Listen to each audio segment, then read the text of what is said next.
is Makiko. Today I'm going to share a posture assessment that you can do by yourself. And this is important before you start exercise, because if you don't know what kind of habits you have, you might end up getting injured by doing exercise. So this assessment lets you know what kind of exercise to do and what kind of exercise to avoid.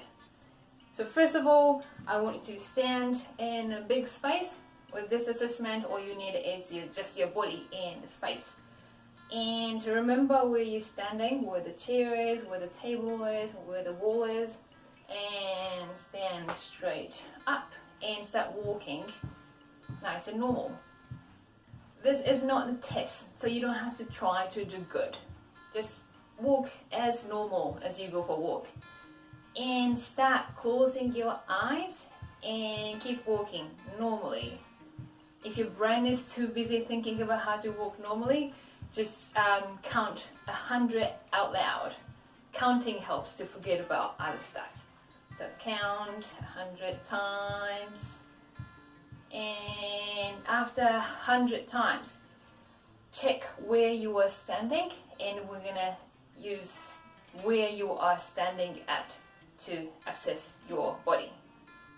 Result 1, this is the best case scenario. If you're standing at the same spot in a small square with your feet in the middle, that's great. That means your body doesn't have much bad habit or any tilt in your body.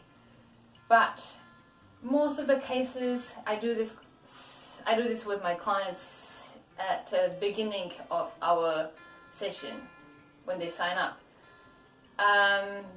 99% of them end up being somewhere else. So like facing there and going forward, or facing over there, or some people just face completely the other way around. And they all think that they're standing at the same spot. So they're like, oh my god, what's happening in the body? So it's better to know what's going on before you start doing exercise. And yeah, as I said, if you're staying in the middle, that's great. The most common result is that moving forward. So you might end up staying just straight forward or facing that way. If you're moving forward, that means your center of gravity is coming forward. So you might be standing like this, leaning forward. In most of the cases when this is happening, your hip bone is tilting forward like this.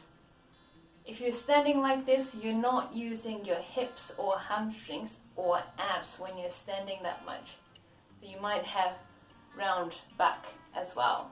So this is the typical example of when you're not using your abs when you're standing and when you're walking.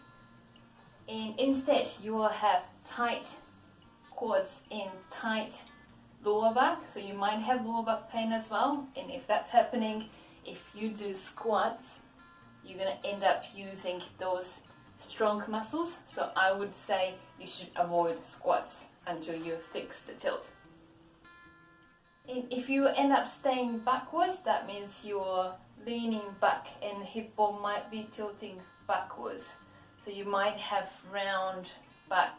This is called C shape in your spine, like that. So this is quite common for men, and they have really bad posture. So that means hamstrings are short and their abs are weak, so it doesn't support the upper body. If that happens, I would say again, you should avoid squats because your hamstrings are weak. So when you do squats, your back will go around like this, and you're going to end up injuring your lower back. And another thing that's common is you end up going sideways. So you might be facing that way, or just turn around. That means your spine is, not your spine. That means your hip bone is tilting sideways. So you might be standing on one side like this, or this. So I want you to check, next time when you brush your teeth, I want to check how you are standing. And if you are standing like this hip bone goes up like that. And if you do this often, your body remembers as standing like this. So worst case scenario, you have different lengths in your legs because the hip bone is tilting like this. And if that's the case, if you stand like this often, that means this leg might be stronger and you prefer this leg. And again, I'm going to use the example of squats. And when you do squats, if this side is stronger, you're going to lean onto that side. So if that is happening, I would say switch the squat to lunge. So you can use both legs separately.